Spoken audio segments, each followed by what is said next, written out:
আজ আমি আপনার কাছে একটা জিনিস চাইব, আপনার জীবনের আগামী 30 দিন। দেখেন ভাই, মাত্র একটা মাস সময় দিন। আমি কথা দিচ্ছি, এই 30 দিনে সফল হয়ে আপনি যখন জীবনের আয়নায় নিজেকে দেখবেন, তখন নিজেই নিজেকে চিনতে পারবেন না।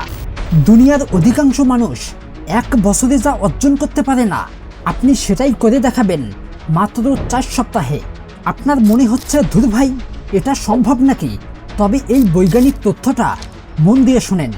আপনার জীবন বদলায় শুধু একটি কারণে, তা হলো আপনার প্রতিদিনের অভ্যাস বা প্যাটার্নে। নিউরোসায়েন্স বলছে, আপনি যদি টানা 21 থেকে 30 দিন একটি নির্দিষ্ট নিয়ম মেনে চলেন, তবে আপনার মস্তিষ্ক নিজের ভেতরের সংযোগগুলো বদলে দেবে, যাকে বলে নিউরোপ্লাস্টিসিটি।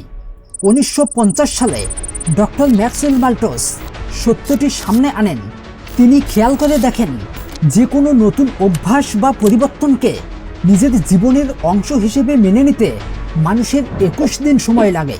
জানলে অবাক হবেন, শুরুতে আপনার মস্তিষ্ক পরিবর্তনকে ভয় পাবে, অলসতা দেখাবে, কিন্তু আপনি যদি 3 থেকে 4 সপ্তাহ হাল না ছাড়েন, তবে সেই নতুন অভ্যাসই আপনার নতুন পরিচয় হয়ে উঠবে। এর মানেটা কি জানেন? বদলানো কঠিন কিছু নয়, শুধু আপনার ব্রেনকে কিছুটা সময় দিতে হয়। আর আজ আমি আপনাকে দেব সেই কমপ্লিট 30 দিনের ট্রান্সফরমেশন সিস্টেম। সবার প্রথমে আপনাকে শুরু করতে হবে হ্যাবিট ট্র্যাকিং সিস্টেম। এটি আপনার জন্য একটি ম্যাপের মতো কাজ করবে। একটি কাগজ হাতে নিন, সেখানে 1 থেকে 30 পর্যন্ত সংখ্যা লিখুন এবং এর উল্টো দিকে থাকবে আপনার ডেইলি প্রোটোকল বা প্রতিদিনের আবশ্যক কাজগুলো।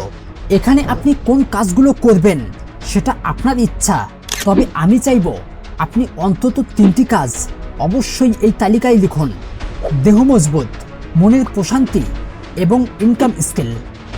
তবে এটা ভুলে যাবেন না, প্রতিদিন রাতে ঘুমানোর আগে সির্ফ একটা কাজ করবেন।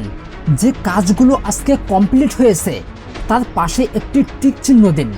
ভাই, এই ছোট্ট টিক চিহ্নটা আপনার মস্তিষ্কে ডোপামিন রিলিজ করবে এবং সে আপনাকে পরের দিন আরও শক্তিশালী হয়ে ফিরে আসার জেদ যোগাবে। যেই অভ্যাসটাকে বলা হচ্ছে হ্যাবিট রিইনফোর্সমেন্ট সাইকেল। এই তালিকায় ঠিক নিচে লিখবেন দ্য ওয়ান থিং। কি বোঝেননি তো? এটা হবে আপনার জীবনের সবচেয়ে গুরুত্বপূর্ণ একটা লক্ষ্য। এটিই হবে আপনার দিনের প্রধান আকর্ষণ। বাকি কাজগুলো যদি কোনো কারণে মিস হয়ে যায়, তবুও এই একটি কাজ যেন কোনোভাবেই বাদ না পড়ে। দেখেন ভাই, প্রতিদিন আপনি এই লক্ষ্যের পেছনে কত ঘন্টা সময় দিচ্ছেন তা পাশে লিখে রাখুন। কারণ ডোমিনিকান ইউনিভার্সিটির একটা গবেষণা বলছে, যারা তাদের কাজের হিসাব লিখে রাখে তারা অন্যদের চেয়ে অনেক বেশি সফল হয়। একেই বলে রিয়েলিটি চেক। যদি আপনি নিজের উন্নতি মাপতে না পারেন, তবে উন্নতি হওয়াটাও যে সম্ভব নয়। এখন আসি সবচেয়ে জরুরি বিষয়ে, ইসেনশিয়ালিজম। দেখেন ভাই, আমাদের সবার শক্তি সীমিত, কিন্তু আমরা সেই শক্তি সব দিকে ছড়িয়ে দেই। একটু লক্ষ্য করেন, যারা সফল নয় তারা একই সাথে 100টি ছোট ছোট কাজে মাথা ঘামায়, ফলাফল দিন শেষে শূন্য। অন্যদিকে সফল ব্যক্তিরা তাদের সমস্ত শক্তি শুধু একটি নির্দিষ্ট লক্ষ্যে প্রয়োগ করে। একেই বলে লেজার ফোকাস। বন্ধু, একসাথে অনেক কিছু করার চেষ্টা মোটেও করবেন না। তখন আপনার ব্রেন একসাথে বড়জোর 3 থেকে 4টি কাজ সামলাতে পারে, এর বেশি হলে ক্লান্ত হয়ে পড়ে। তাই ফালতু কাজের ভিড় কমিয়ে আনুন, শুধু গুরুত্বপূর্ণ কাজে মনোযোগ দিন। তখন দেখবেন আপনার কাজের গতি 10 গুণ বেড়ে গেছে। এবার একটা কথা বলি সবচেয়ে দামি সম্পদ নিয়ে, আপনার সময়। আগামী 30 দিন আপনাকে 1 সেকেন্ডও অপচয় করা চলবে না। প্রতিদিন 24 ঘন্টা মানে 30 দিনে 720 ঘন্টা। তবে আপনি চাইলে এই সময়কে দ্বিগুণ কাজে লাগাতে পারেন। ভাবছেন কিভাবে? খুবই সহজ। আপনার স্ক্রিন টাইম কমিয়ে ফেলুন। প্রতিদিন আপনি যে 3 থেকে 4 ঘন্টা ফোনের পেছনে নষ্ট করেন, সেটাকে বাঁচিয়ে ফেলুন। আগামী 30 দিনের জন্য একটি মিলিটারি মাইন্ডসেট তৈরি করুন। ঠিক সময়ে ঘুমানো এবং ঠিক সময়ে ঘুম থেকে ওঠা, এটা যেন অটল থাকে। দেখেন ভাই, যখন আপনার ঘুমের সময় ঠিক থাকবে তখন আপনার শরীরের সার্কাডিয়ান রিদম সঠিক পথে চলবে। এতে আপনার মনোযোগ এবং শক্তি বহুগুণ বেড়ে যাবে। বন্ধু, শুধু আগামী 30 দিনের জন্য একটু স্বার্থপর হয়ে যান।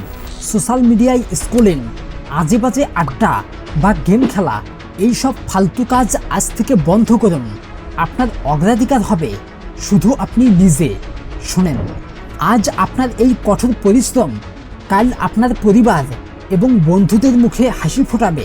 তাই অগোছালো জীবনটা বাদ দিয়ে একটা সাজানো জীবনে ফিরে আসুন। জানেন তো, এমন অনেকেই আছে যারা শুরু করতে ভয় পান, মনে হয় আজকে থাক, কাল থেকে শুরু করব। আর এই অসুখটার নাম হলো প্রোক্রাস্টিনেশন। ভাই, এটা কিন্তু সহজে যাবে না। একে দূর করতে হলে চাই হার্ডওয়ার্ক নামের কঠিন অ্যান্টিবায়োটিক। দেখেন ভাই, আপনিও জানেন উন্নতির পথ কখনো মসৃণ হয় না। পরিবর্তন মানেই অস্বস্তি, পরিবর্তন মানেই মানসিক চাপ। কিন্তু এই অস্বস্তি হলো আপনার বেড়ে ওঠার প্রমাণ। যখন আপনার মন বলবে আজ আর কোনোভাবেই হবে না, তখনই জানবেন আপনি বিজয়ের খুব কাছে। বন্ধু, আরামদায়ক জীবন আপনাকে একই জায়গায় আটকে রাখবে, আর অস্বস্তিকর পরিশ্রম আপনাকে উন্নতির শিখরে নিয়ে আসবে। তাই আগামী 30 দিনের এই চ্যালেঞ্জে কোনো অজুহাত নয়, কোনো পিছুপা হওয়া নয়। আপনার কাছে শুধু এতটুকুই চাওয়া, দেখা যেন হয় বিজয়ের মঞ্চে। ধন্যবাদ।